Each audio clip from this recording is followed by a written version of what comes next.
Mr. Speaker, I rise today on the first day of Black History Month to recognize the importance of studying African American history and Black history in the United States. It's incredibly important for us to recognize the history and teach it to our young students, from elementary school to middle school to high school, but to all Americans.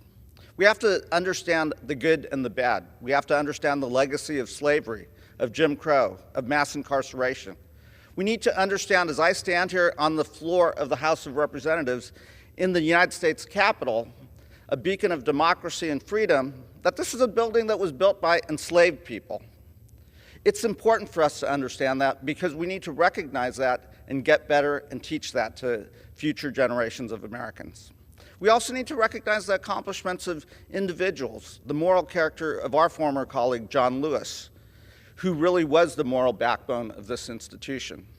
The first president that I served under, Barack Obama, the accomplishments not just as president, but what a great human being, father, and husband. My close friend, the first female vice president, the first African American vice president, the first Asian American vice President Kamala Harris. She's a role model for my daughter and future women across the spectrum in the United States. And our good friend, the minority leader of the Democratic Party, Hakeem Jeffries, someone that we're all proud about.